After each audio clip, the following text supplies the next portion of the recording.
Bem, senhoras e senhores, boa noite. A Seccional São Paulo da Ordem dos Advogados do Brasil e a Comissão de Direito Eleitoral têm honra de apresentar o webinar Participação da Mulher na Política e o seu destaque no combate ao coronavírus.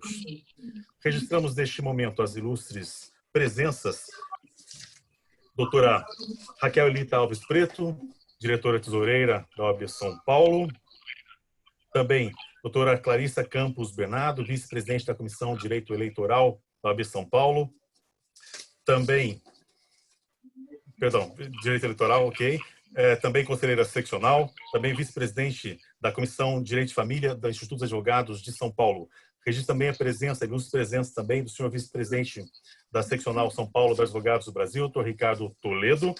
Também a presença da doutora Maíra Calidoni Reque Abaiô, que é secretária-geral da Comissão de Direito Eleitoral, secretária-geral da Subseção de Itapira, também coordenadora do Observatório de Candidaturas Femininas da OAB São Paulo, também doutora Cláudia Patrícia de Luna Silva, presidente da Comissão da Mulher Advogada e conselheira seccional. Também a nossa ilustre expositora dessa noite, a deputada federal Tabata do Amaral. Sejam todos bem-vindos. Com a palavra, neste momento, para a abertura dos trabalhos, senhoras e senhores, doutora Raquel Elita Alves Preto, diretora tesoureira da OAB São Paulo. Boa noite a todas e todos, maioria de todas nesse momento aqui nessa plataforma virtual, aqui na posição de componentes desse grupo que vai tratar de um tema tão importante quanto esse. A minoria está representada pelo nosso querido vice-presidente Ricardo Toledo, né, que é, aliás, um homem extremamente sensível à causa feminista, né, e feminina, pelo que, querido Ricardo Toledo, eu tenho um prazer incomensurável de servir a advocacia, servir a OAB ao seu lado, por mais homens como Ricardo Toledo. Então, é uma saudação especial ao nosso querido vice-presidente, e que, de fato, faz toda a diferença. Evidentemente, muito feliz também de estar ao lado de Caio Augusto Silva dos Santos, presidente da OAB, que faz uma saudação especial aqui a todas e a todos que também estão nos acompanhando.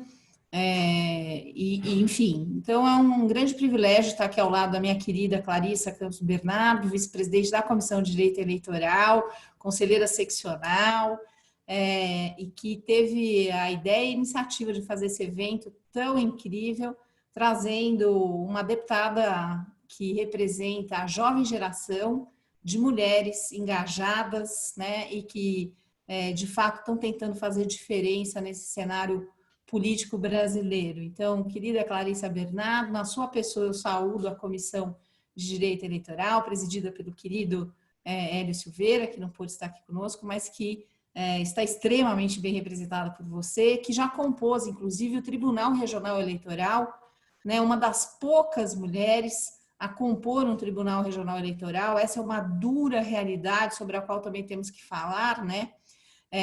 Então, eu particularmente sei que a doutora Clarissa Bernardo, que é advogada de escola, jurista, teve que lidar com essa dificuldade, né? Então, querida Clarissa, sinta-se assim especialmente saudada e abraçada por fazer a diferença, né? Também queria saudar, representando a Comissão de Direito Eleitoral, a minha querida doutora Maíra Calidoni Reque Abaiô, que é eleitoralista de escola, atua na área, é uma defensora aí das causas femininas e feministas, né? E uma advogada brilhante que também me dá muita alegria de estar aí como secretária-geral da Comissão de Direito Eleitoral e também, né, na Secretaria-Geral da Subseção de Itapira, representando a força aí do interior de São Paulo. Então, querida Maíra, uma saudação por toda a tua história de luta na defesa dos direitos das mulheres, né? E por iniciativas e posturas de vida como a sua e como a da Cláudia Luna, de quem eu já vou falar já, é que a nossa vida vai ficando lentamente, infelizmente ainda lentamente, mas um pouquinho melhor. Obrigada, Maíra. Uma saudação super especial à minha querida conselheira seccional, presidenta da Comissão da Mulher Advogada, primeira mulher negra a presidir a Comissão da Mulher Advogada aqui no estado de São Paulo, fazendo história, né? Uma advogada valorosa, né? E uma lutadora aí nas causas feministas e femininas há décadas, né? A Cláudia Luna tem uma história de vida, uma história de lutas em prol destas questões. E, querida Cláudia, eu, como advogada, me sinto muito feliz por ser presidida por você na Comissão da Mulher Advogada. Por favor, receba meu abraço e a minha humilde homenagem a todo o esforço e a toda a diferença que você vem fazendo, né? Foram emocionantes as suas participações agora, né, na grande Conferência Nacional da Mulher Advogada, como sempre são, e eu sempre fico muito emocionada, porque você, Cláudia, traz transversalidade para a questão feminina, você traz diversidade, porque o movimento feminista é altamente inclusivo e altamente democrático. Há muitos feminismos, né? O feminismo é plural, e o feminismo negro é diferente do feminismo branco, e ele tem que ser. E a gente tem muito a aprender com você. Obrigada, querida presidenta Cláudia Luna, por ser quem é e por nos ajudar a ver o mundo de uma forma diferente. Principalmente nós que temos privilégios. Um deles é o privilégio da pele branca, que neste país, infelizmente, racista, machista e patrimonialista, é sim uma diferença e um privilégio que nós todas e todos temos que nos conscientizar e temos que nos perguntar o que é que nós vamos fazer com esses privilégios. Eu não vim ao mundo para não usar os meus privilégios para o bem. Eu não tenho todos, porque afinal de contas eu sou mulher, mas alguns eu tenho e eu preciso usá-los para fazer o bem. Obrigada, querida Cláudia Luna. Você mora no meu coração. Agora, vou deixar a Tabata por último, porque entrou mais um homem na sala, nosso querido presidente Hélio Silveira. Querido Hélio, eu já saudei a Comissão de Direito Eleitoral na pessoa da Clarissa, mas você conseguiu chegar e entrar, e eu vou saudar você como eu fiz com o nosso querido vice-presidente Ricardo Toledo, porque você também é um homem feminista, né? E é importante que nós tenhamos homens feministas. Eu sei que existe uma discussão, inclusive teórica e filosófica, se é possível que um homem seja feminista. Eu entendo que sim, porque na verdade eu acho que o feminismo é uma forma de estar no mundo. E na verdade, o triste é que nem todos e todas sejam feministas, né? Então, assim, eu sei que você de fato acredita que é preciso corrigir isso estruturalmente, e você vem fazendo uma gestão incrível à frente da comissão eleitoral, ao lado da Clarissa Bernardo, da Maíra Reque Baiô, fazendo toda a diferença, porque você tem pautado nos trabalhos da comissão, nos eventos, sempre, e eu tenho visto isso, assim, ostensivamente, a questão da diversidade de gênero, e eu sei que você tornou isso uma pauta obrigatória da comissão e colocou aí, né, junto contigo esse timaço, duas mulheres incríveis, e sei que há muitas membras valorosíssimas dentro dessa comissão que reputo das mais relevantes estrategicamente para a transformação socioestrutural do país. Obrigada, Hélio, querido, né, e parabéns ao Hélio e ao Ricardo, que são minoria nesse momento, né, para que eles se sintam como é ser uma minoria, que é minoria do ponto de vista da representação, não da realidade do país, né? Porque, como eu sempre digo, o verdadeiro Brasil é feminino, porque 51,5% da população brasileira é composta por mulheres, e, aliás, nós somos mãe da outra metade, né, do país, e o Brasil é negro, porque 54% da população é negra, o país não é branco, nem masculino. O país é feminino e é negro. E nós temos que ter consciência disso, né? Então, Tabata, agora feitas essas saudações todas, eu queria te saudar e agradecer em nome da OAB, porque você topou estar aqui com a gente. Acho que a gente está inaugurando uma interlocução muito importante, achei essa ideia genial, já parabenizei a Clarissa, parabenizo de novo a Maíra e o Hélio, porque eu acho que falar com mulheres parlamentares e tornar essa conversa algo público, né, para que as outras mulheres e a sociedade compreendam o quão difícil é ser uma mulher ocupando esse espaço, né, porque infelizmente numa sociedade patriarcal, com uma estrutura ainda tão antiquada, né, e retrógrada como a nossa, ser mulher nesse espaço é sim ocupar um espaço que não é reconhecido cultural e naturalmente como sendo um espaço de mulher. Só que ele é, porque nós somos cidadãs e nós pagamos tributos à mesma medida e na mesma proporção que os homens, aliás, crescentemente, né? E nós, como cidadãs que bancamos o Estado, temos todo o direito de ocupar todas e quaisquer posições em todos os poderes instituídos do Estado. E é uma pena quando nós não ocupamos, né? Mas eu vou falar isso no encerramento, porque é só a abertura. Minha querida, você representa a juventude, representa a superação pela sua própria história de vida e representa as mulheres, né? É uma grande responsabilidade. Mas eu tenho certeza que nós vamos aprender muito e compartilhar com você várias experiências que eu sei que você está tendo. Nós já nos cruzamos aí em alguns momentos. Depois, no final, eu também vou lembrar de alguns momentos. E é um prazer ter e estar com você aqui. Muito obrigada, Tabata, nossa deputada federal pelo Estado de São Paulo. Tabata Amaral, que tem uma pauta super importante. Na minha opinião, a grande pauta da transformação socioestrutural do Brasil, que é a pauta da educação. Muito obrigada, Tabata. Então, estamos abertos aqui, né, para trabalharmos. Obrigado, doutora Raquel. Com a palavra agora, então, neste momento, o senhor presidente da Comissão de Direito Eleitoral, doutor Hélio Freitas de Carvalho Silveira. Puxa, boa noite a todos e todas. Eu nem queria falar nada, ia deixar tudo por conta da Clarissa, mas já que estou aqui, falo brevemente. Boa noite, Tabata, boa noite, Ricardo, Cláudia, Maíra, Clarissa, Raquel. Boa noite a todas e todos.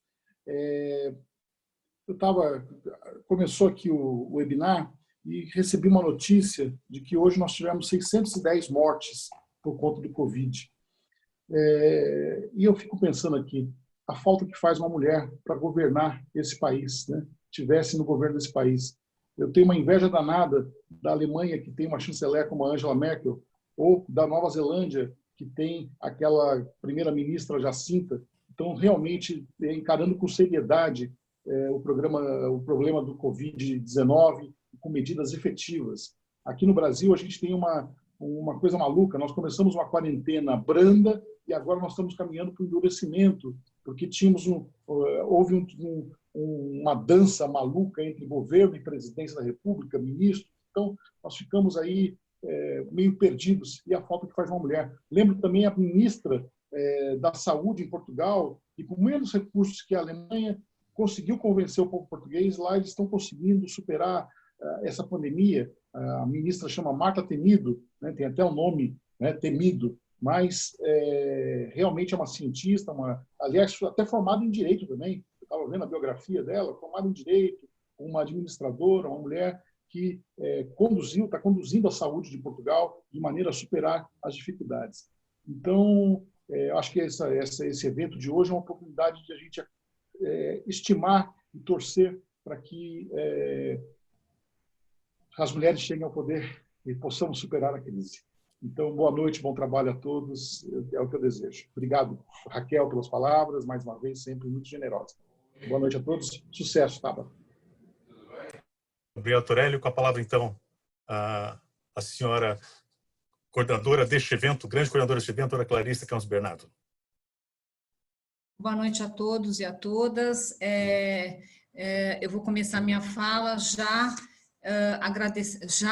apresentando o currículo da deputada, embora ela não necessite de apresentações, mas como ela tem uma vida, uma trajetória muito especial, muito rica, eu vou fazê-lo, porque a introdução já foi feita por todos os meus colegas, então eu me dispenso e no final eu falarei de novo.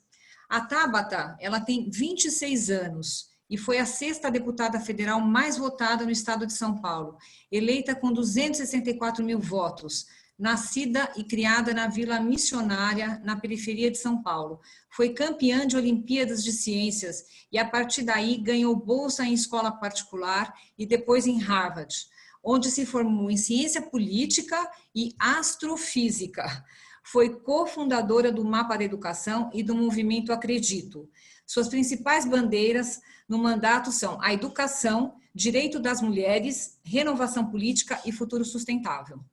Então, Tabata, eu e a Maíra e a Cláudia pensamos no seguinte formato. Eu vou fazer 2 considerações breves, porque você é a estrela da noite, você que vai falar, comentar. Depois a Cláudia fará as 2 dela e a Maíra finalizará. Tudo bem?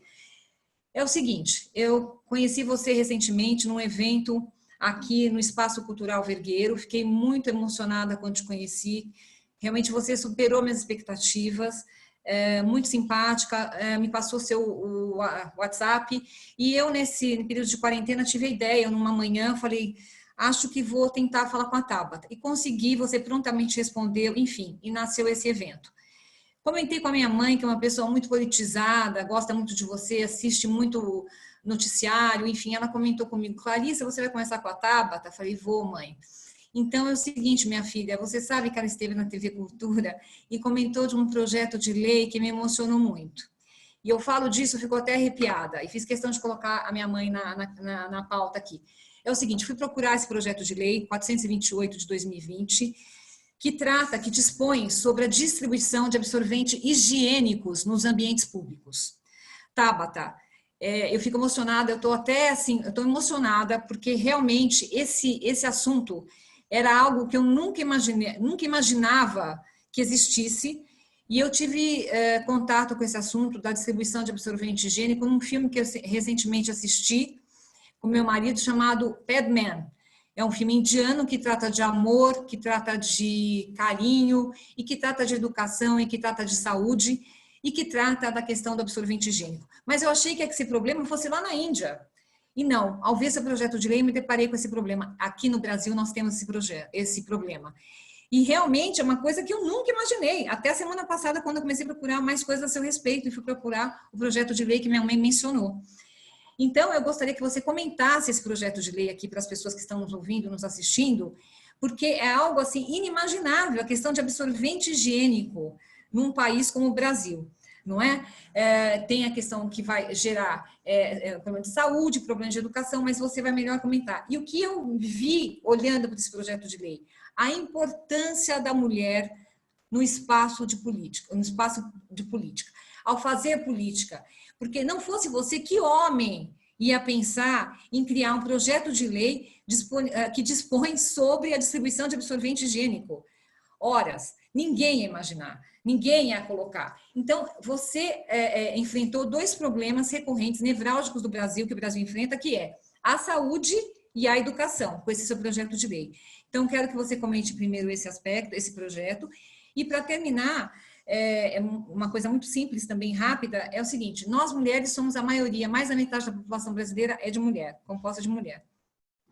E nós temos também o regime de cotas, temos as cotas na lei eleitoral. E mesmo assim, nós ocupamos um pequeno espaço na política, né? Então, eu gostaria que você, melhor do que ninguém, nos desse o seu parecer, por que ainda impera, né, essa resistência de colocar a mulher no espaço de governo. Então, são essas minhas considerações para que você aborde. Enfim, é isso, tá bom? Depois é a doutora Cláudia, depois a doutora Maíra. Pois não. Doutora, antes de passarmos a senhora deputada, queria fazer 2 registros de presenças da senhora deputada estadual Suelen Rossim, que é presidente estadual do Patriota Mulher, e a doutora Paula Fernandes, que é secretária-geral adjunta da Caixa de Ciências Advogados de São Paulo. Okay? Então, fez considerações, então, com a palavra, então, a nossa expositora, a excelentíssima senhora deputada federal, Tabata do Amaral. Obrigada, boa noite. Primeiro, cumprimento a cada um de vocês na figura da Clarissa, que foi tão gentil em fazer esse convite. É claro que eu ia topar, Eu acho muito bonita a iniciativa da OAB, como eu estava comentando mais cedo, de ter coragem de falar de uma coisa tão importante no momento em que a população está tão descrente da política. E a população está descrente da política por razões que a gente conhece, porque a gente liga a televisão e é mais um escândalo, e a gente olha para as redes sociais e parece que ninguém está muito preocupado com os mais de 8 mil mortos que nós tivemos no nosso país. Então, nesse momento que vocês tenham coragem de falar, olha, vou agarrar essa bandeira que é suprapartidária, não tem partido, não tem cor, mas que é muito importante para homens e mulheres, que é da participação nas mulheres da política, para mim fala de uma coragem muito necessária. A gente não pode se ausentar. Na hora que a gente se ausenta do debate público, a gente deixa espaço para aqueles que estão ali movidos de tudo menos de propósito. Então, obrigada por toparem essa conversa. Para mim é uma honra. Sempre que me chamarem, estarei aqui. Cumprimento também a Raquel por ter me apresentado de forma tão gentil. Você apresentando cada uma das pessoas. Primeiro, fiquei com uma vontade enorme de conhecer cada uma. Então, essa foi um resultado.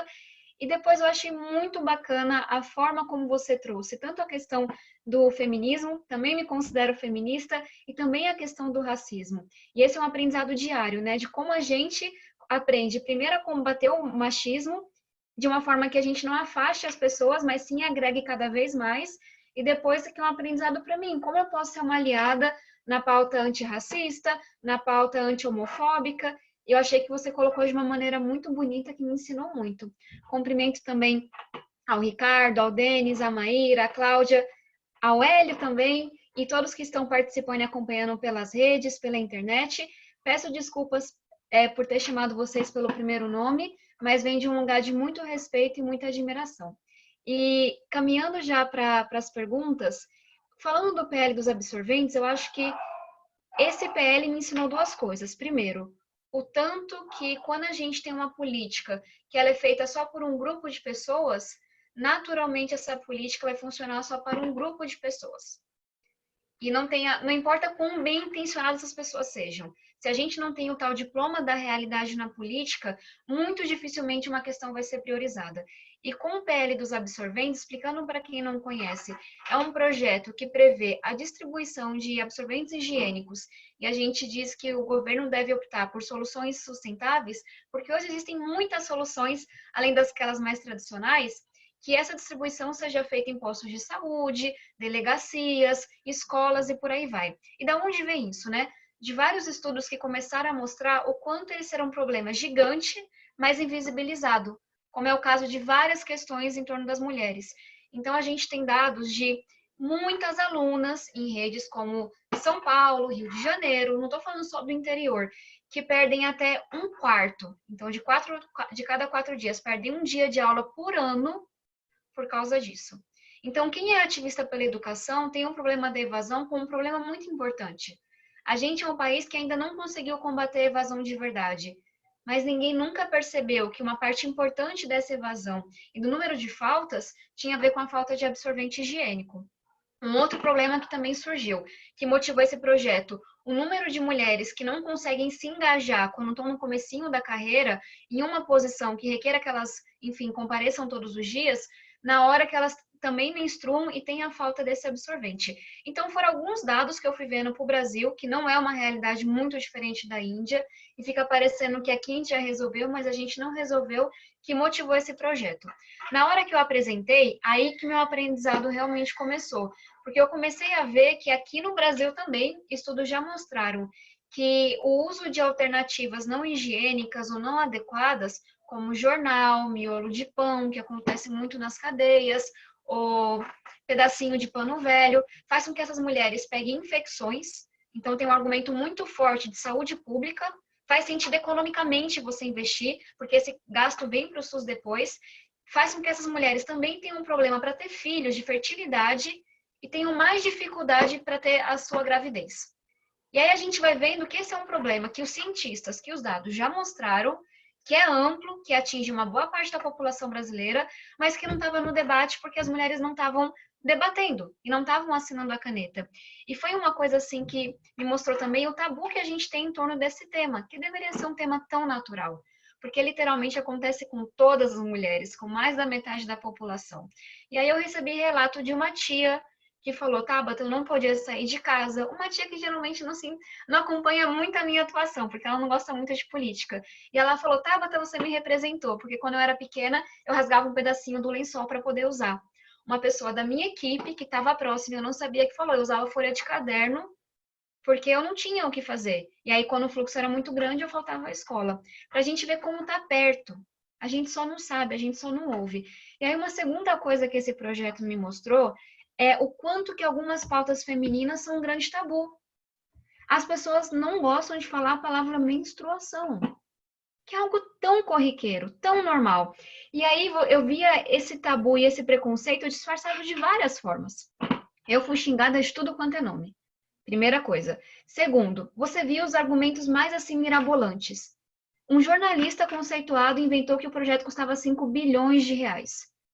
E aí um cálculo de padaria que a gente fez mostrou que ele estava errado por algumas centenas de vezes. Então, por que você não teve tanto cuidado com a pauta que era das mulheres?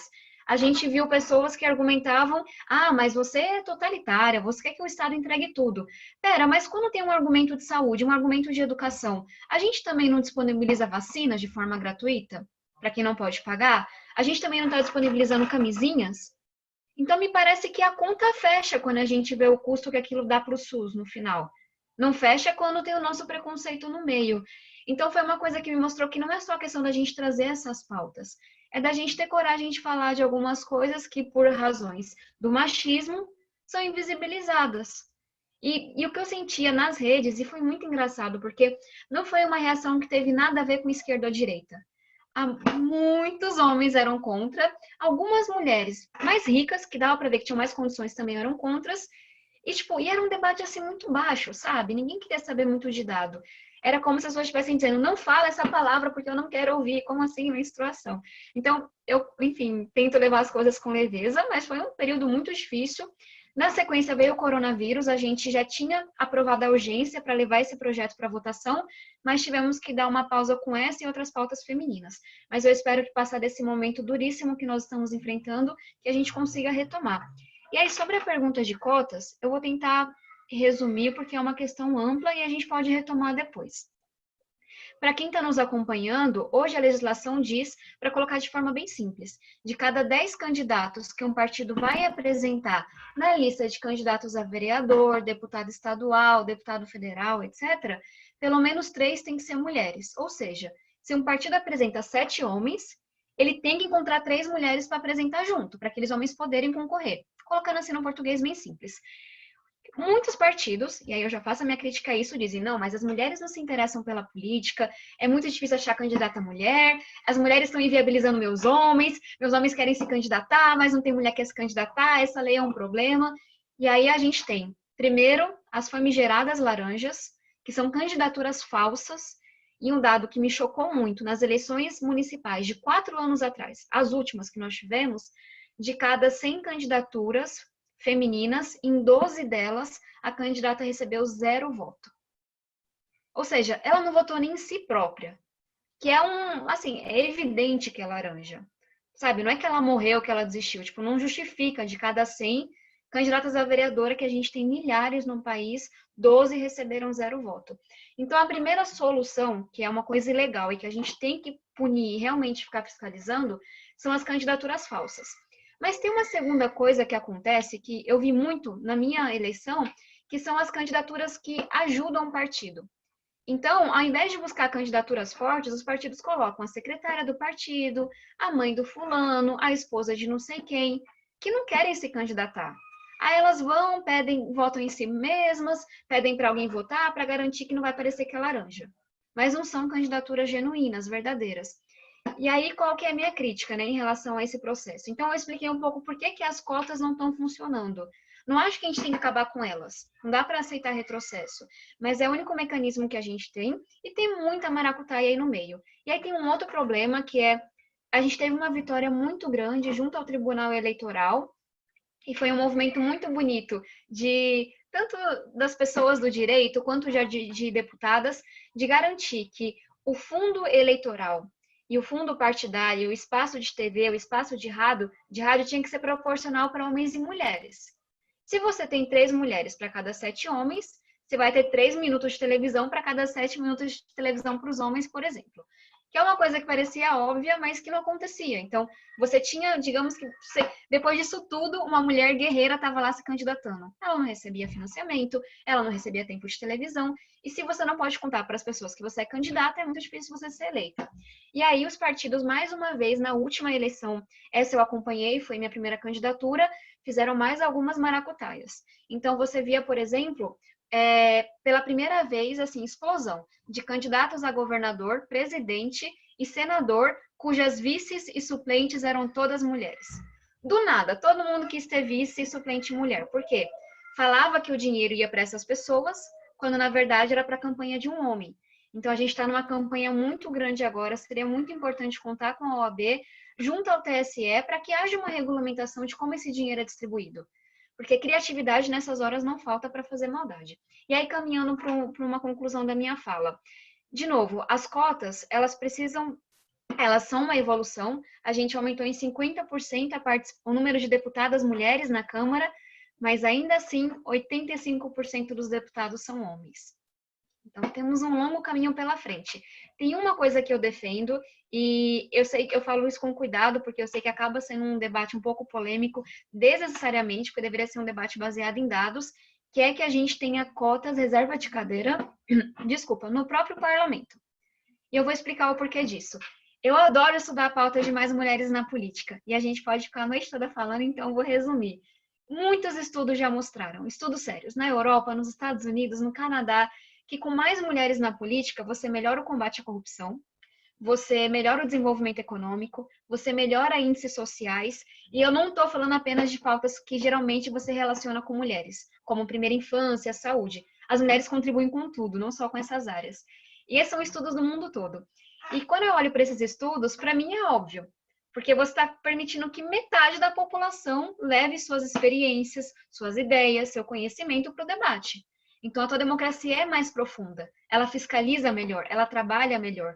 E aí, para mim, essa é uma grande motivação de defender mais mulheres na política. E para mim não é uma coisa partidária, porque como foi muito bem dito, e por isso que eu apreciei tanto essa fala, nós mulheres somos diversas. Precisamos de mulheres com deficiência, de mulheres negras, de mulheres trans, de mulheres bissexuais, de todas as mulheres, mães, meninas, avós, mulheres que são líderes de comunidade, mulheres que são presidentes de empresa, todas elas. Então, porque esses estudos mostram que quando tem mais de nós lá, nessa diversidade toda, a política funciona melhor. E aí, esses estudos que falam de mulheres na política, falam das muitas barreiras, só mencionei algumas para nós não estarmos lá de fato, e ele fala que a melhor maneira de quebrar isso é você tendo mulheres lá. É até um pouco assim, sabe? Poxa, mas é essa a resposta? A gente vai ter mais mulheres na política com mais mulheres na política? Sim, porque a gente vai começar a fiscalizar essas coisas que eu trouxe para vocês. A gente vai começar a apresentar projetos como o do Absorvente, que impede muitas mulheres de estudar, de trabalhar. E as meninas vão ligar a televisão no noticiário e vão ver uma mulher para contar a história. E vão falar, olha, tem alguém que se parece minimamente comigo. Então, talvez esse sonho seja para mim. E muitos países conseguiram, de fato, aumentar a participação das mulheres na política por meio de cotas no parlamento. Tem já dezenas de exemplos no mundo. Tem um que é muito emblemático, que é o da Ruanda. A Ruanda passou por um processo de genocídio, uma guerra muito triste, e está dando uma lição de reconstrução. Vale a pena acompanhar a Ruanda em vários sentidos. E eles, com a nova Constituição, colocaram que 1/3 das cadeiras deveriam ser preenchidas por mulheres. Até porque houve uma dizimação dos homens mesmo. E as mulheres fizeram um trabalho tão excepcional que hoje é como se as cotas não precisassem mais. Elas não mudam muito o cenário, porque a gente tem de cada 10 pessoas no Congresso da Ruanda, 6 são mulheres.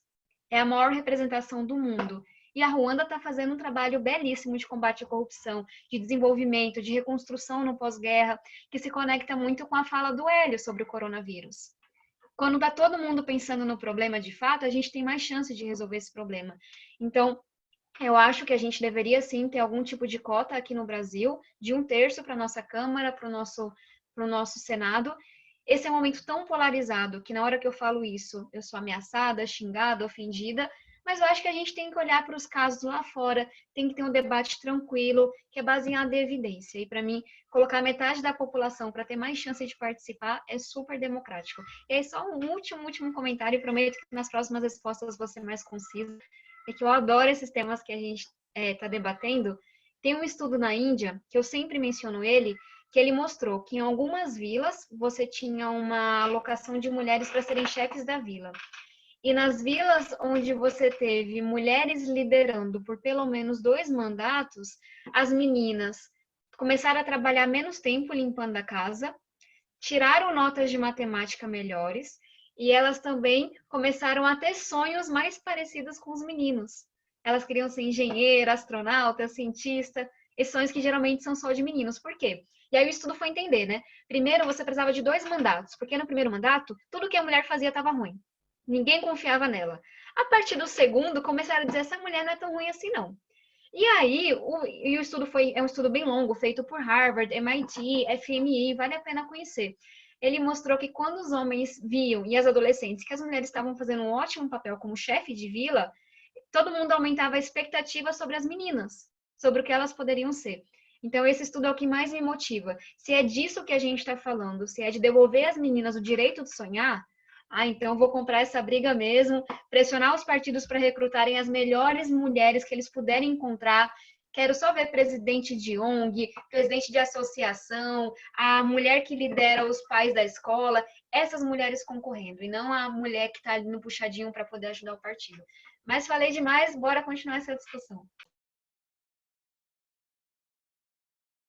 Agora é a Cláudia Luna, a doutora Cláudia Luna vai falar agora, vai colocar as questões dela. Bom, eu quero, em primeiro lugar, agradecer essa grata oportunidade de poder participar desse webinar, agradecer essa partilha magnífica de estar ao lado de mulheres tão maravilhosas, inspiradoras aqui, não é? Querida Clarissa Bernardo, queridíssima Raquel Preto, querida Maíra Réquia, não é? E aos homens maravilhosos aqui presentes, não é? Doutores Ricardo Toledo e doutor Hélio Silveira. E a nossa magnífica Tabata Amaral. Deputada, você é uma grande inspiração para nós, é excelente te ouvir e excelente também saber que existe uma mulher jovem, aguerrida, nesse espaço predominantemente, historicamente, tão masculino que é a política. Então, eu tenho 2 questões para encaminhar, né? A primeira delas diz respeito à lei de cotas. A lei de cotas, voltando aqui à discussão, ela é inclusiva, entre aspas, quando nós falamos de gênero. Mas, quando nós falamos da questão racial na lei de cotas e pensamos na inclusão de mulheres negras, eu queria que você falasse um pouco, porque na nossa percepção, ou pelo menos na minha percepção, no meu lugar de fala, enquanto mulher e negra, eu ainda percebo que há uma flagrante desigualdade de oportunidades quando nós falamos da participação das mulheres negras e a lei de cotas de gênero nesse espaço da política. Então, eu queria muito que você fizesse essa abordagem. Cláudia, muito obrigada pela pergunta, minha total admiração. Eu realmente me emocionei muito com a apresentação que a Raquel fez. É uma honra estar conversando com você. E eu queria fazer 2 comentários sobre a sua pergunta. Primeiro, você está 100% correta. A gente sabe que justamente como as desigualdades elas vão se somando, elas não caminham juntas, elas se somam mesmo. Se a participação das mulheres na política é pequena, a de mulheres negras é ainda maior. É ainda menor, desculpa, porque os obstáculos são ainda maiores. E uma coisa que eu carrego muito comigo, a gente tem uma visão muito equivocada de meritocracia no Brasil. Para mim, o problema não é com meritocracia, é como a gente interpreta isso de uma forma completamente torta. A gente começou a achar em algum momento da história, acho que uns 500 anos atrás, que meritocracia era você traçar uma linha num ponto de chegada e ver quem chegou mais longe. Sendo que meritocracia é você traçar uma linha num ponto de saída, outra no ponto de chegada e ver quem correu mais. Então, eu sei que eu fui eleita porque eu tive muitas oportunidades também. E que para muitas mulheres, as barreiras que para mim já foram super difíceis, para elas podem parecer intransponíveis. Então, essa consciência é muito importante, porque me incomoda muito como histórias como a minha ou de outras mulheres Seja na ciência, na política, na academia, são usados para dizer que todo mundo pode. Não. Quando você vai analisar a fundo, todas essas mulheres tiveram oportunidades excepcionais também. Então, a gente tem que lutar não só para que mulheres estejam na política, mas que todas nós possamos estar na política.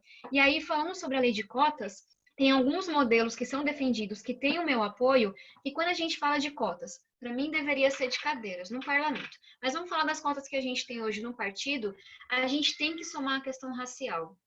Então, por que não falar, por exemplo, que pelo menos metade das cotas para mulheres deveriam ser para mulheres negras? Essa é uma discussão que é muito profunda. Infelizmente, no Brasil, esse tipo de discussão acaba se batendo com um monte de bobagem, partidarismo e coisas que gente que não entende do que está falando. Mas ela tem todo o meu apoio e tem muita mulher séria na Câmara demonstrando isso e falando da importância da gente sempre trazer a questão racial. Agora, tem uma coisa que para mim é muito cara também, e aí a gente está falando um pouco de uma reforma política, que é da gente pensar em um voto distrital misto no Brasil. Eu já explico por que eu estou falando sobre isso. Tem bastante estudos que mostram que uma barreira muito grande é que nossas campanhas são muito caras. Se você não vem de uma família milionária, se você não é amiga do dono de um partido, é muito difícil se eleger. Eu passei 1/3 da minha campanha pedindo dinheiro, porque eu não venho de uma família milionária e eu não era amiga do dono do partido. Então, eu precisei contar com 400 e poucas doações, enquanto muitos, assim, a maioria dos meus concorrentes tinham herdado ou recebido aquele dinheiro de alguém, sem contar as maracutaias. Então, para a gente, a questão financeira pega. E o voto distrital misto é uma forma de você tornar as campanhas mais baratas. Porque metade dos candidatos vão concorrer nos seus distritos, o que também aproxima com a população, e a outra metade, aqueles que têm pautas, por exemplo, do meio ambiente, da educação, etc., que são mais gerais, podem concorrer no estado todo. E aí, a nossa proposta, eu falo nossa porque é uma proposta de todo o movimento Acredito, que é um movimento de renovação política que eu ajudei a fundar e que eu participo, que é uma proposta que a gente, enfim, está escrito e que a gente defende já há 3 anos, é que no voto distrital misto, e essa é uma coisa lá para o futuro no Brasil, uma discussão complexa. Mas na hora que você tiver, enfim, uma reforma partidária também, uma quantidade menor de partidos, com bandeiras, etc., que você tenha listas fechadas de candidato. Então, não dá para a gente, se vota em um do candidato, está defendendo um tipo de ideologia, se vota em outra completamente diferente. Então, na nossa proposta, a gente prevê que haja uma alternância entre homens e mulheres e entre pessoas negras e pessoas brancas. Nesse tema de lista fechada, de voto distrital misto. Eu sei que esse é um sonho, a gente está bastante distante dessa discussão, com 35 partidos, com a política que a gente tem hoje, mas para dizer que lá na frente, se a gente um dia puder falar sobre o voto distrital misto, a gente já defende desde 2017 que a gente vai intercalando homens e mulheres e pessoas brancas e pessoas negras, porque da mesma forma, a gente vai tornar a política um lugar mais inclusivo para as mulheres, quando as mulheres estiverem lá, e para as pessoas negras, quando as pessoas negras estiverem lá também.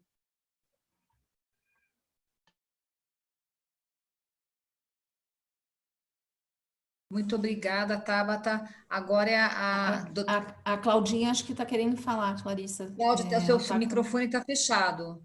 Isso. Pronto.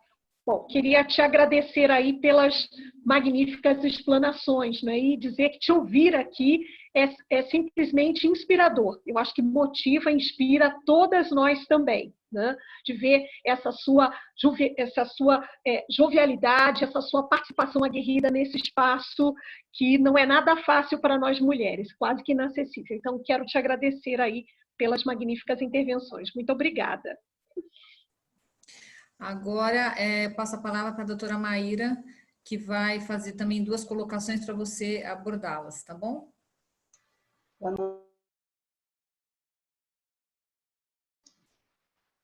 Boa noite a todas e a todos. É uma honra, mais uma vez, dividir esse espaço, ainda que virtual, Raquel, mas com todas vocês, como sempre, ombreadas, né, nesse debate que é tão necessário, e contando ainda com a presença do Hélio e do Ricardo, que são homens aguerridos, grandes advogados também, e que caminham lado a lado conosco nessa caminhada de defesa do direito das mulheres. A gente costuma até brincar, deputada, que nessa gestão da OAB ela é tão comprometida com a igualdade de gênero que a gente não só é chamada para dançar, como a gente escolhe a música também, né? Então, é realmente uma uma gestão comprometida com essa pauta feminina e feminista. Eu queria ouvir atentamente, eu sou uma grande defensora da legislação de reserva de cadeiras.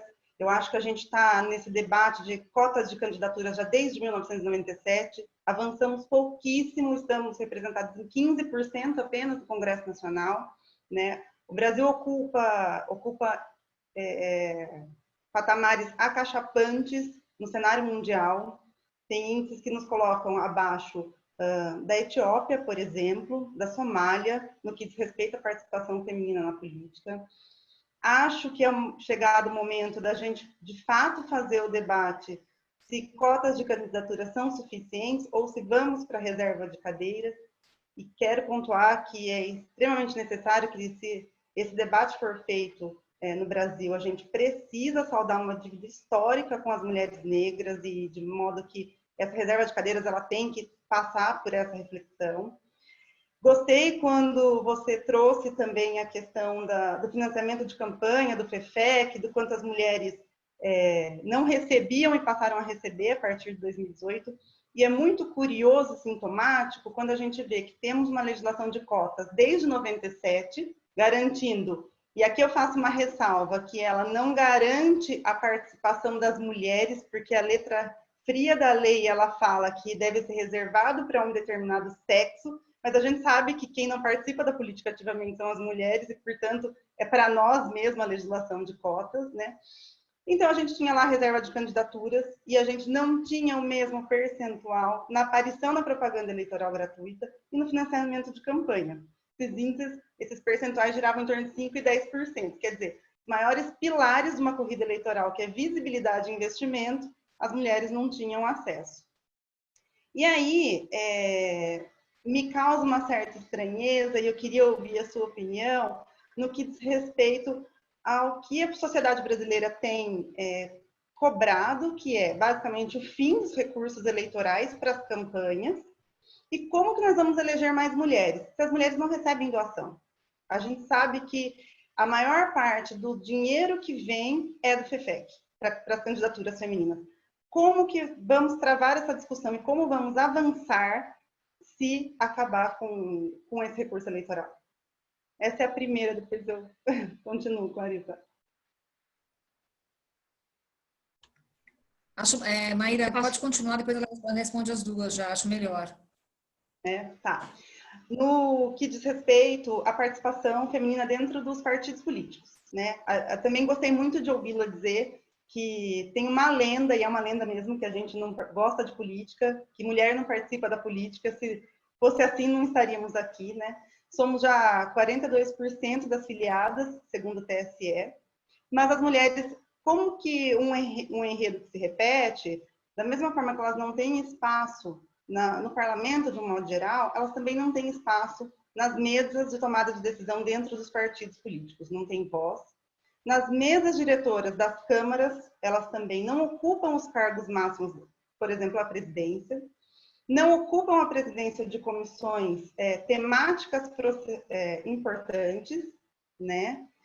E sofrem um tipo de violência que é pouco discutido no Brasil ainda, que é a violência política de gênero. O Brasil, ele tem legislações extremamente importantes no que diz respeito ao combate à violência doméstica, ao combate da violência física, emocional, financeira, sexual, mas ainda não tem uma legislação que coíba expressamente a violência política de gênero. Então, como sobreviver, como combater, e acho que a candidatura laranja ela vem de encontro a isso, vem de encontro, né, dessa questão, porque as mulheres acabam também sendo vítimas de um sistema que é feito para eleger homens. Se há espaço, então, para a gente também começar a discutir a violência política de gênero e a coibição desse ato tão nefasto. Eram essas as considerações. Maíra, perguntas muito importantes. A minha dificuldade vai ser tentar dar uma resposta curta para tudo isso, mas eu vou fazer meu melhor. Uma coisa que você trouxe lá no comecinho, que eu acho importante ressaltar, é o quanto que a gente pode levar muito tempo ainda, né, para alcançar de fato a igualdade da participação da mulher na política. Tem um estudo do... Me fugiu agora. Do Fórum Econômico Mundial, que mostra que a gente vai levar quase 100 anos a nível global para atingir a igualdade entre homens e mulheres na política. Ou seja, se a gente não fizer nada, nenhum de nós viveremos para ver essa mudança acontecendo, o que para mim já é desesperador. E aí, quando você vai olhar para esse último relatório do Fórum, você vê que o Brasil está bem para lá da posição 100, num ranking que compara todos os países. E aí você pensa, caramba, se na média global vai levar quase 100 anos, imagina no Brasil. E acho que essa é um pouco da minha angústia. Não dá para levar tanto tempo, sabe? Porque eu quero que minhas filhas futuras nasçam em um país em que elas possam sonhar livremente. E eu sei que isso passa por mais mulheres na política. E aí, sobre a sua pergunta sobre o fim dos recursos públicos, eu concordo 100%. Eu tenho a posição de que os recursos públicos são importantes, até porque a alternativa, ela nos mostrou onde foi parar, que há de financiamento empresarial.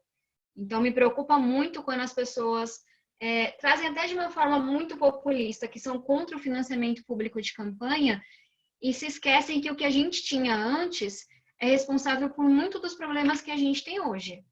A forma como as campanhas eram financiadas.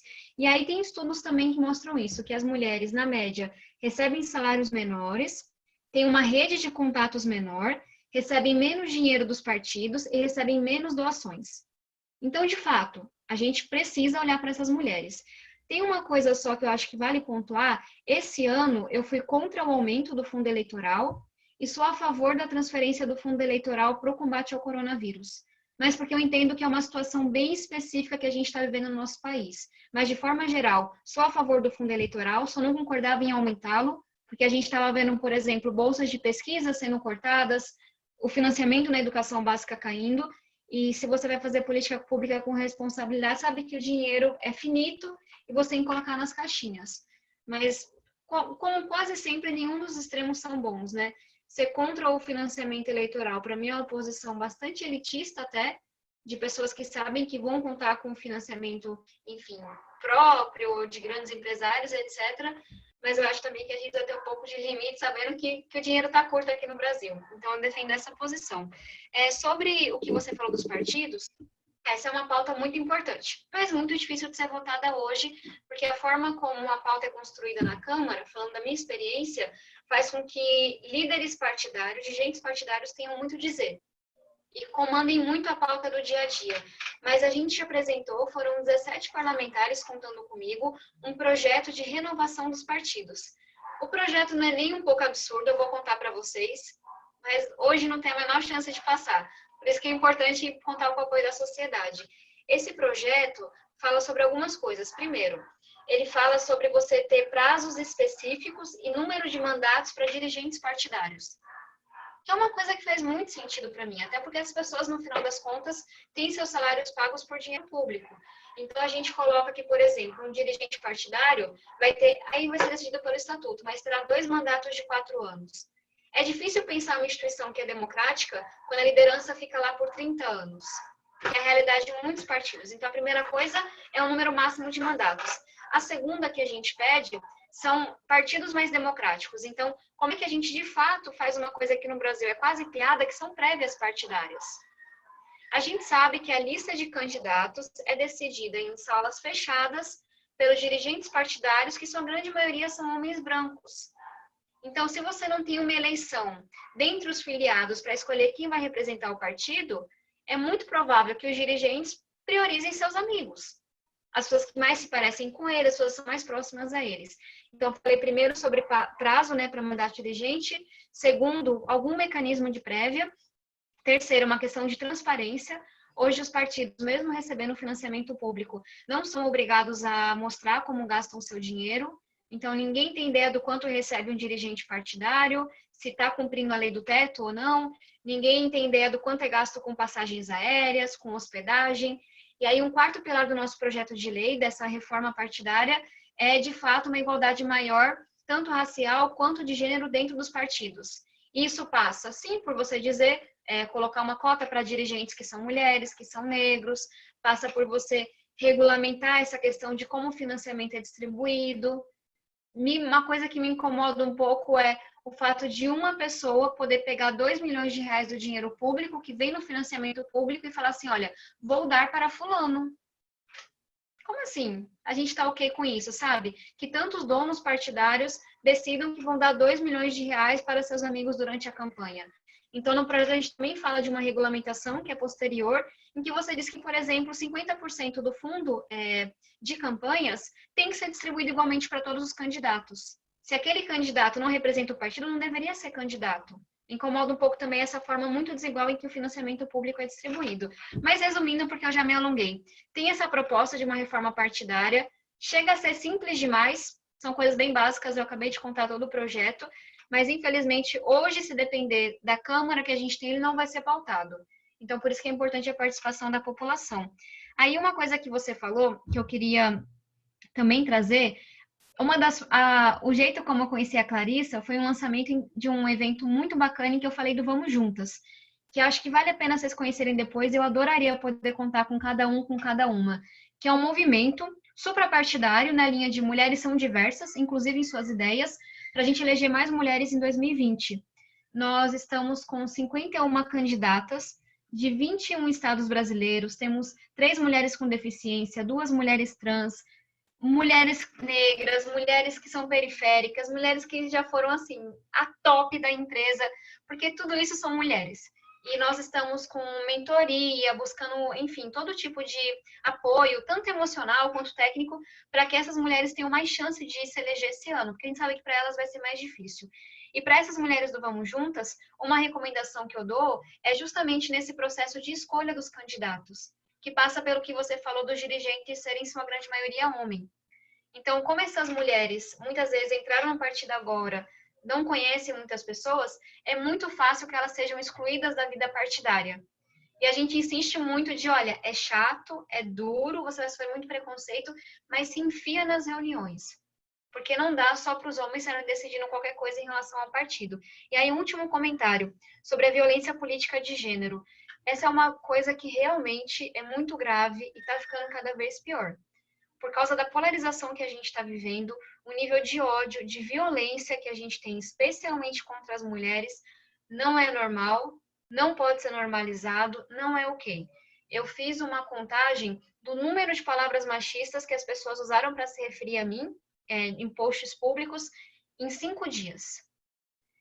Eu fui chamada de puta, que é uma palavra muito pesada, mas precisa ser dita 177 vezes. E essa é uma das palavras mais leves que a gente encontrou no gráfico. Então, é isso, sabe? E uma coisa que vocês têm que entender é que essas palavras foram ditas também por outros parlamentares. Então, na hora que um parlamentar me interrompe, que já aconteceu em plenário, já aconteceu em comissão, na hora que um parlamentar diz que eu sou burra, que eu sou incapaz, já aconteceu em plenário, em uma comissão, na hora que parlamentares vão para as redes sociais para me xingar, para falar da minha vida pessoal, do meu jeito, da minha aparência, eles estão autorizando a violência. E nunca essas mensagens param por aí. Vem na sequência, são ameaças, são xingamentos, são ofensas. Para vocês terem ideia, eu estava tratando de uma queixa-crime, que eu vou entrar, hoje. Eu estava falando com o meu time 2 horas atrás. Então, para a gente não minimizar essa questão, Maíra, porque ela é muito importante, ela também é visibilizada, e ela é um grande desmotivador para as mulheres participarem na política. Porque quem vai querer se expor dessa forma, expor seus companheiros, suas famílias, seus filhos, quando é tanta violência? E eu sei que nessa pauta eu posso contar com vocês, e eu estou à disposição de pensar projetos, pensar ideias para proteger as mulheres dessa violência toda. Tabata, muito obrigada. Eu gostaria de passar a palavra para o nosso vice-presidente, doutor Ricardo Toledo, para ver se ele tem alguma pergunta, algum comentário a fazer. Daqui a gente tem um tempinho aí, depois doutor Hélio.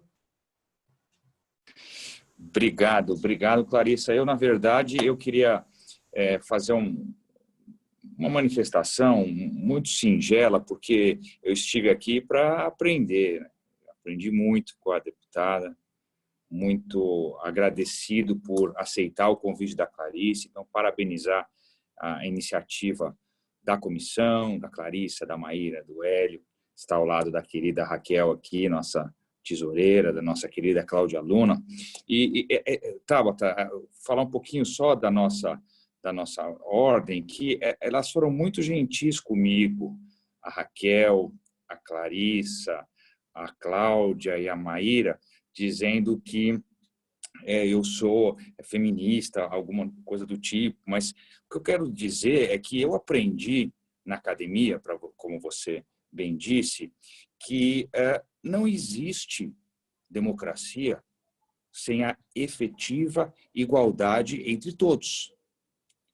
A partir do momento que eu testemunho esta desigualdade, só me resta me colocar ao lado dos desiguais para buscar por essa igualdade. Então, eu não me julgo que seja uma causa feminista ou que me atribuem. Eu acho que esta é uma causa de uma nação que se pretenda democrática. E todos que estão nela, todos, devem empunhar essa bandeira. Qualquer que seja o gênero, qualquer que seja a idade, qualquer que seja a grau social, escolaridade, é uma causa de todos. Então, o aprendizado que eu tenho com vocês, com as mulheres, com as comissões, fazem com que a gente brigue efetivamente por uma sociedade verdadeiramente democrática. Nós fizemos um juramento, os advogados, as advogadas, a advocacia, e no nosso juramento se reforça isso, se reafirma o nosso compromisso de um Estado democrático. E muitos, e nós fomos, Tabata, 7% daqueles que se formam nos cursos superiores são bacharéis em direito. E quando nós pegamos a nossa carteira, 0,5% dessa população é advogado ou advogada. É um número muito expressivo. E muitas vezes a gente não compreende o significado efetivo dessa democracia que você tão bem explanou aqui, com muita clareza, muita didática, fazendo com que a gente cada vez mais tenha o respeito por você, uma admiração que é muito verdadeira. E eu quero dizer que esse compromisso, neste grupo que está 1 ano e 4 meses à frente da OAB de São Paulo, Tabata, deputada Tabata, pela primeira vez na história, e eu acho que você fez o exemplo de Ruanda, que começou com um número pequeno e subiu. Eu acho que a nossa próxima leva da Ordem de São Paulo, que vai ser maior ainda do que é hoje. Só para você ter uma ideia, nós temos são 5 diretores, a Ordem vai fazer 90 anos. Dos 5 diretores, todas as gestões ou eram só homens ou uma mulher. Pela primeira vez temos 2 mulheres, 3 homens, 2 mulheres. Mas nós temos a Caixa de Assistência dos Advogados, são 10 diretores. Pela primeira vez na história, 5 mulheres, 5 homens, absolutamente igual. Dos 6 conselheiros federais, também 2 conselheiras federais, mulheres, 4 homens também. Teve uma gestão que teve igual, nunca menos. A nossa, essa aqui é máxima lá. E nós temos o conselho, a Clarissa também faz parte, a Cláudia, com 50, acho que com a entrada da Rosana são 60 mulheres, se eu não me engano.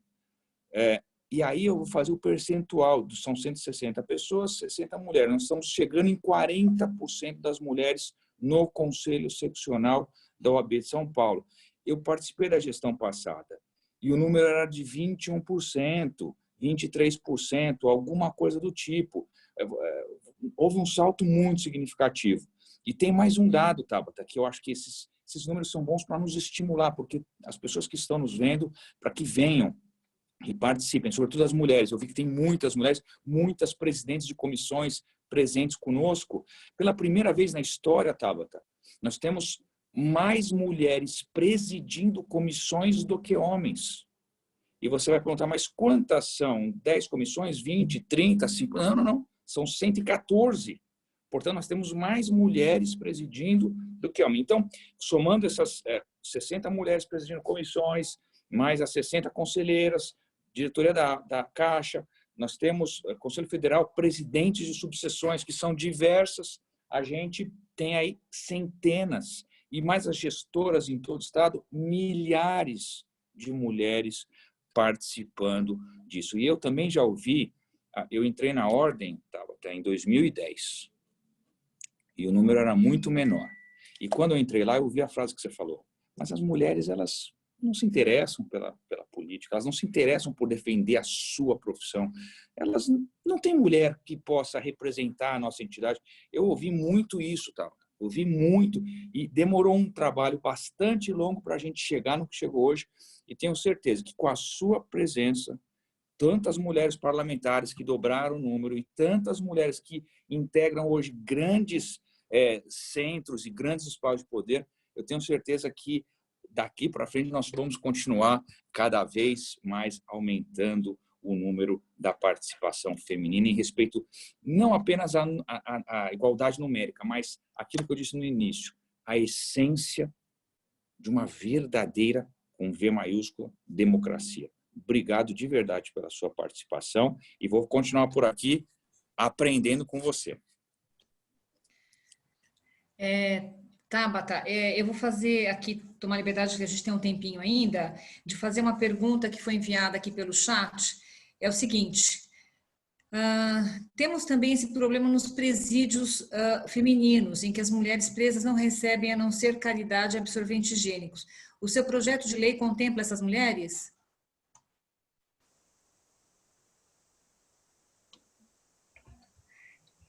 Primeiro respondendo a pergunta e depois só fazendo um comentário sobre a fala do Dr. Ricardo. Primeiro, o projeto sim contempla e fala especificamente dessas mulheres, que essa realidade que ela trouxe é uma das inspirações para o projeto. A gente não tem a distribuição de absorventes dentro das cadeias e acaba sendo uma moeda de troca muito valiosa. Porque na hora que a família de uma mulher em situação de cárcere consegue levar o absorvente, ela, sabe, tem que economizar pra caramba, então ela usa por um tempo muito maior do que é o que deveria ser utilizado, o que acarreta em mais infecções, e a gente sabe que acaba sendo uma moeda de troca dentro das prisões. E acho que vale só dizer que muitas rasgam um pedacinho do lençol. Eu vi isso de mulheres que já estiveram em situação de cárcere, utilizam miolo de pão, utilizam jornal antigo. E quando você vai visitá-las, essa eu ouvi de um cantor, ele falou assim, olha, eu fui visitá-las e levei flores. E elas disseram, a gente queria absorventes. Então, só para dizer um pouquinho dessa realidade. E a fala do Dr. Ricardo foi maravilhosa. Eu, assim, concordo com absolutamente tudo e só queria reforçar isso. Mais mulheres na política é bom para todo mundo. De fato, não é uma causa das mulheres. Deveria ser uma causa de homens e mulheres, porque o nosso país vai ser melhor. Para nossos filhos, para nós mesmos. Então, concordo. É falar sobre uma democracia mais profunda, uma democracia que funciona de fato para todos e não só para um pequeno grupo. Então, muito obrigada pela sua fala. E para finalizar aqui as perguntas, a Renata pergunta, quanto tempo a deputada acha que vai levar para passar o projeto de cadeiras efetivas no parlamento? Vamos lá. Não sei se a gente consegue passar nessa legislatura, porque, como eu falei, nós temos 85% do Congresso feito por homens, e, infelizmente, temos sim homens feministas também no Congresso, muitos que são meus amigos, meus parceiros, mas são minoria. E esse projeto já tentou ser votado na última legislatura e por uma manobra assim do finalzinho de dirigentes partidários, ele não conseguiu ser votado. Então, eu acho que a gente ainda vai ter um pouquinho mais de batalha, mas não acho que é só uma questão de termos mais mulheres no Congresso. É uma questão da população entrar também para essa discussão. Porque a gente já viu isso, por exemplo, quando a gente fala do combate à corrupção. Nem sempre as coisas que são votadas no Congresso são da vontade da maioria. Algumas vezes elas ficam tão fortes na população que o parlamentar não tem outra opção senão votar. E a gente viu isso no combate à corrupção. Então eu tenho esperança que pautas como a da reforma partidária, como essa de mais mulheres na política, de reserva de cadeiras, elas possam se efetivar e para isso eu precisar de apoio de muitas instituições, de muitas pessoas como vocês. Agora, Tabata, eu vou só fazer uma pequena consideração, passar a palavra para a doutora Raquel, que vai encerrar, porque a gente já está mais ou menos 1h15, é um tempo mais ou menos que a gente tem para usar aqui, tá certo? Então, eu só quero falar o seguinte, que eu falo meu nome, com certeza o nome da Maíra, da Cláudia, do Ricardo, do Hélio, a Raquel vai falar ao final, mas assim, eu tenho que quero agradecer muito de coração a sua participação, a sua fala é voltada para a mulher, é uma jovem, inteligente, baseada em estudo, o tempo todo falando de números, estudo, então, quero dizer que assim, estou muito feliz por essa oportunidade, te agradecer de coração mesmo, e espero que a gente possa realmente fazer outros eventos como esse, quem sabe ao vivo e a cores, né? Em breve, tá? E dizer que foi um prazer imensurável mesmo e que sou muito sua fã, tá? E muito agradecer de coração mesmo. E eu vou passar a palavra agora à doutora Raquel Preto para encerrar a webinar, tá bom?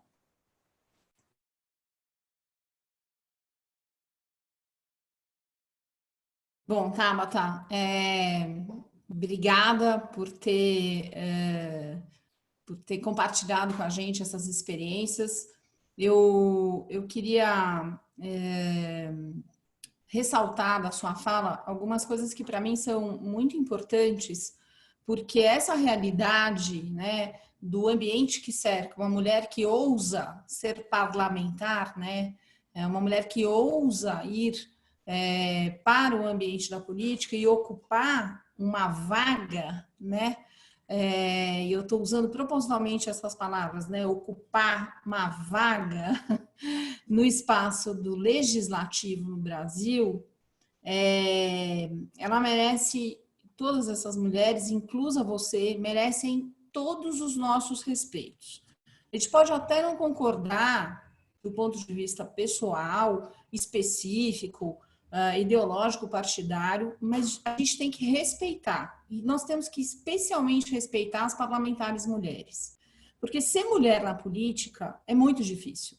E as pessoas, elas continuam não entendendo isso. Essa semana, eu tive um encontro virtual com um grupo de amigas queridas que, aliás, algumas delas estão assistindo aqui a gente agora, que é uma confraria feminina que existe há muitos anos, e uma das confreiras falava assim, mas puxa, a gente precisa de mais mulher, mas nós temos que ter mais mulheres boas. E aí eu queria chamar a atenção para esse tipo de abordagem, né? Porque a gente nem percebe que a gente fala isso, né? Então, assim, primeiro, é como se ser bom ou ser ruim é algo que só é lembrado de ser cobrado das mulheres. Então, as mulheres são excepcionalmente mais cobradas em tudo o que fazem, especialmente nos espaços públicos e nas posições de alta exposição, e isso é terrível, né?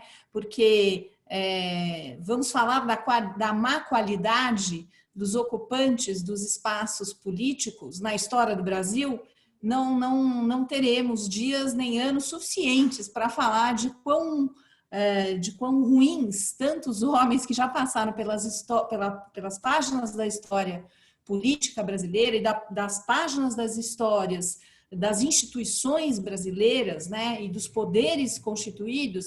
Então, assim, além de tudo, toda essa dificuldade, quer dizer, além dessa violência estrutural que você referiu e que é verdadeira, eu sei porque há muitos anos eu milito, né, intensamente e fazendo advocacy, técnico mesmo, jurídico, dentro do Congresso Nacional, tanto no Senado quanto na Câmara, forçando mesmo a discussão e o debate mais profundo e a tramitação e a aprovação de legislação, que é legislação específica para atender problemas femininos. E nesse meu convívio, né, ao longo dos anos, dentro do Parlamento Federal, né, vou referir essa experiência especificamente, mas poderia falar da Assembleia Legislativa do Estado de São Paulo, da Câmara Municipal de São Paulo, porque, na verdade, isso que eu vou falar é estrutural, então ele se repete, né? É um ambiente absolutamente inóspito para as mulheres no Brasil. É disso que se trata, né?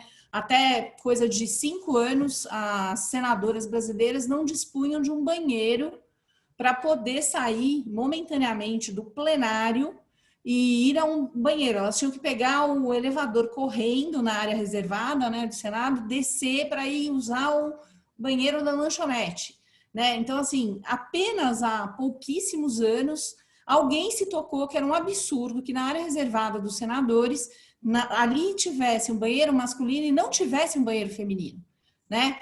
São 13 senadoras, né? Uma parcela pequena do Senado é feminino.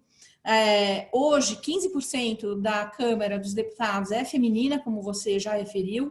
Diga-se de passagem, as pessoas que criticam cotas e ações afirmativas simplesmente não sabem o que estão falando, não estudaram o tema com rigor, porque ações afirmativas impactam e fazem diferença. A cota de gênero, como a cota racial, é apenas um dos exemplos de ações afirmativas, né? E elas, infelizmente, são necessárias. Quiséramos nós que nós vivêssemos num mundo, de fato, equalizado e em que não fosse necessário esse tipo de mecanismo. Mas ele é. E ele faz diferença. Por quê? Porque, de fato, a gente não teria saltado de 9,5% de ocupação feminina na Câmara Baixa, que é a Câmara dos Deputados, no sistema bicameral brasileiro, né? Para 15%, como a gente saltou, se a gente não tivesse essas cotas, e agora uma coisa que eu vou referir, que eu acho que é particularmente importante que a gente mencione, e se o Supremo Tribunal Federal, de fato, não tivesse dado aquela decisão histórica, no sentido de que 30% do fundo partidário realmente deveria e precisaria obrigatoriamente ser destinado às candidaturas femininas, porque é disso que se trata. Há vários grupos de pesquisa, tanto na Universidade Federal de Minas, quanto na própria Universidade de São Paulo, nas ciências sociais, nas ciências políticas e até nas faculdades de Direito, estudando esse contexto que cerca as candidaturas femininas. E você falou um negócio super importante, Tabata, que as pessoas também têm que entender que para você alavancar uma candidatura, você precisa, de fato, conseguir reverberar. Você, de fato, precisa se mostrar, você precisa ter condições de compartilhar seus pensamentos, suas pautas. E para isso, sem dinheiro, nesse sistema eleitoral que a gente tem, é praticamente impossível você conseguir alavancar um volume de votação, principalmente num estado como São Paulo, em que você tem realmente números de outra dimensão. É muito difícil você conseguir alavancar uma candidatura feminina. E existe um grupo de pesquisa da USP e um outro da GV, que fizeram estudos analisando a destinação de dinheiros partidários nos últimos anos, ao longo das últimas eleições, para candidaturas femininas. E o volume é ínfimo, né? Até porque as executivas da grande maioria dos partidos hoje registrados e funcionando em território nacional são executivas eminentemente masculinas, né? Que se não fosse essa decisão do Supremo a obrigá-las, as executivas, a de fato gastarem dinheiro com as candidaturas, e ainda é preciso melhorar esse mecanismo, tem razão quando você fala, eu acho que, por exemplo, a Comissão de Direito Eleitoral pode dar uma colaboração importantíssima com relação a uma melhor regulação. Não há dúvida que isso fez diferença, mesmo já com as maracutaias como você, com coragem, falou. E uma das coisas que eu acho muito bacana é que, em geral, né, a gente observa isso empiricamente, as mulheres que ocupam os espaços públicos, quando genuinamente chegam lá, né, e não são escolhidas a dedo para atenderem um determinado modelo que aquele grupo admite que seja ocupado, como uma célebre ministra, que particularmente no dia de hoje eu não acredito até, né, em ter lido e ter visto o que falou, e que né, um tipo de mulher que de fato preenche determinados requisitos de manutenção de status quo, né? E é disso que se trata, e nós temos que falar disso também. Então, de fato, essa violência estrutural, e eu fui testemunha disso muitas vezes, né? Eu fui vítima de violência dentro do chão da Câmara dos Deputados há 1 ano e meio atrás, quando, junto com outras mulheres, estávamos defendendo a aprovação e tramitação de um projeto de lei muito importante que a gente tinha conseguido desengavetar e que tinha ficado parado 10 anos no Senado Federal, que era o projeto de lei do Senado, originalmente, que estabelecia a cota de gênero para a participação de mulheres em conselhos de administração de economia, de sociedades de economia mista e de empresas públicas, né?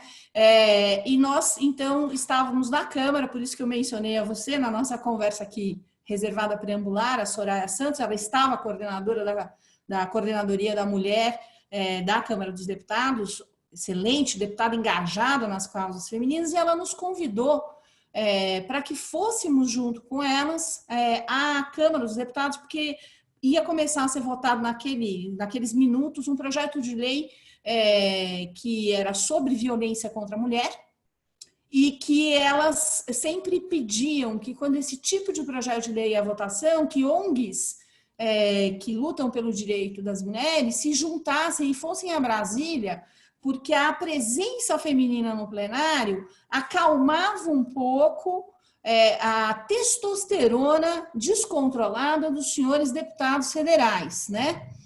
E aí a gente entrou junto com elas. Elas eram de partidos diferentes, nós também, e elas foram xingadas por nomes feios, inclusive por alguns atuais ocupantes de poderes aí instituídos, pelo simples fato de que estavam entrando no plenário para aquela votação, né? E aí as referências foram terríveis, inclusive a minha pessoa, né? E eu, inclusive, indignada, confrontei um deputado federal dizendo: o senhor está aqui, que aliás está pago pela população brasileira, parte, inclusive, da sua remuneração é paga com os meus tributos. Então, assim, eu estou dando só um depoimento vivo, mesmo sem ser parlamentar, dessa violência estrutural que existe pela simples presença de mulher no chão da Câmara dos Deputados, né? No chão da Câmara, ali, né? Naquele salão verde, naquele salão azul do Senado.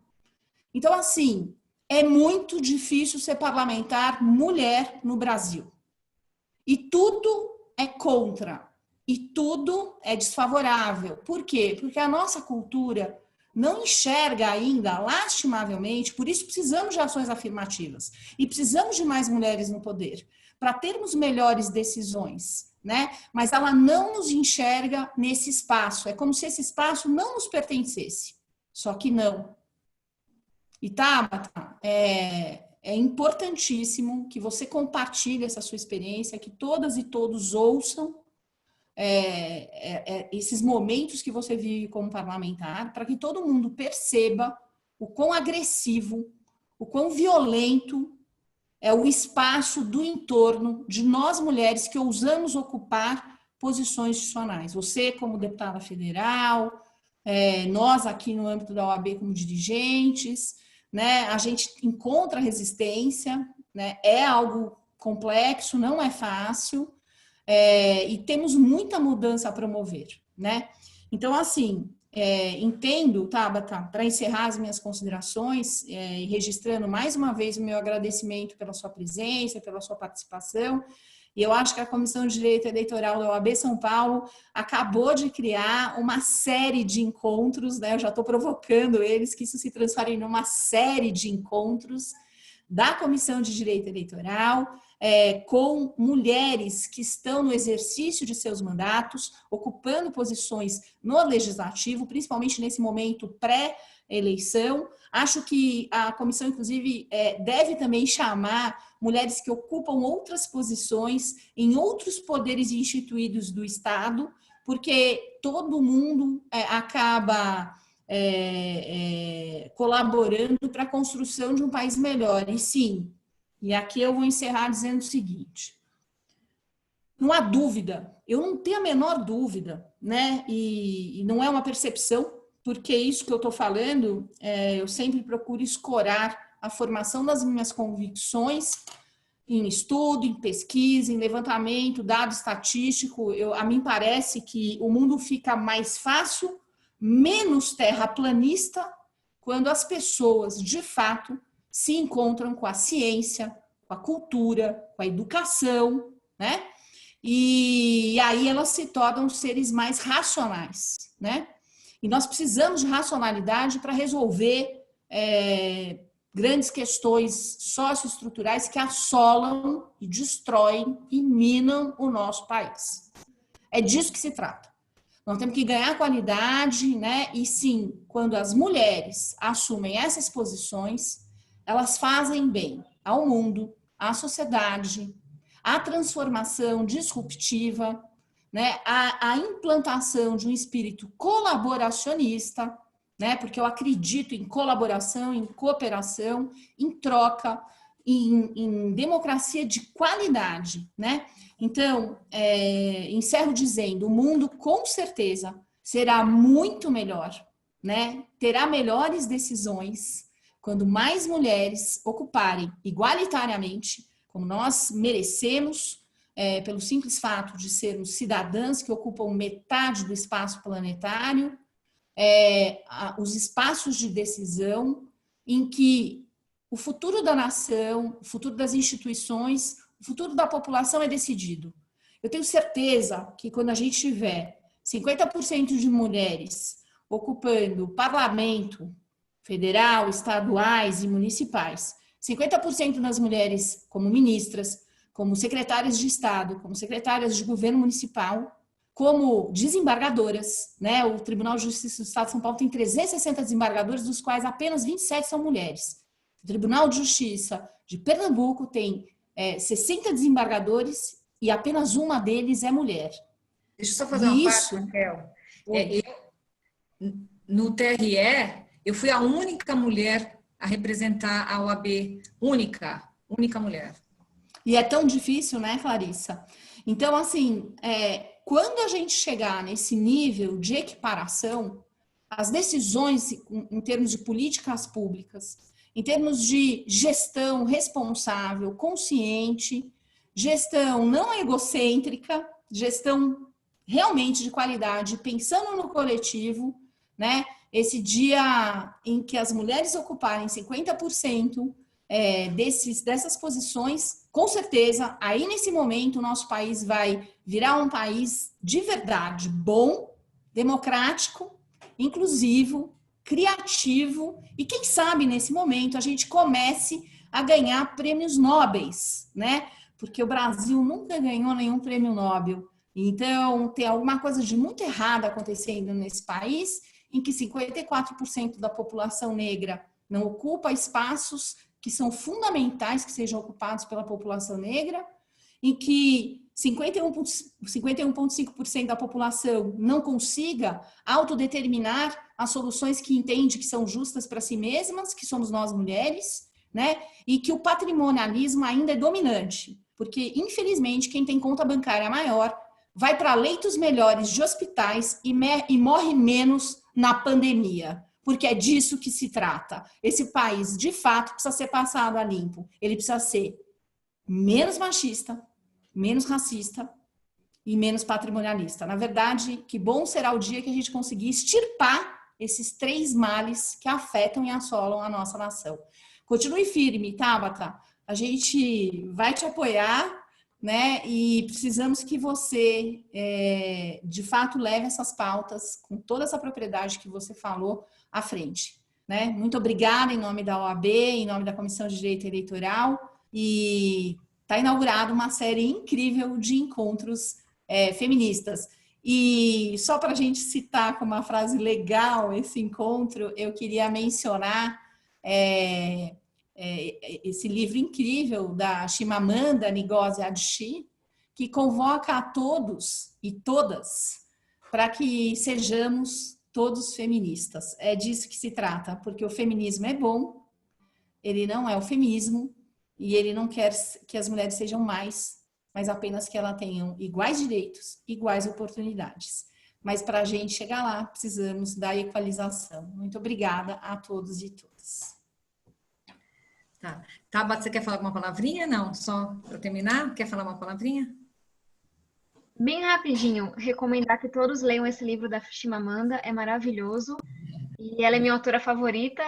Acabei de terminar faz 2 dias, acho que meu 4º livro dela. E agradecer a Raquel pelas palavras muito bonitas e muito inspiradoras e transformadoras. E estou ansiosa pelo próximo encontro. Me convidem para assistir. Adorei a ideia. Precisamos disso, de mulheres que mostrem que esse lugar também é nosso. Se precisarem do contato de alguma deputada, senadora, eu mando na hora. Ótimo. Então tá bom. O negócio de Zoom é bacana, mas não tem palma, né? Senão mas a gente pode bater agora. Parabéns, obrigada, gente. Beijo, até breve. Beijo. Missão cumprida. Até. Siga firme. Obrigada.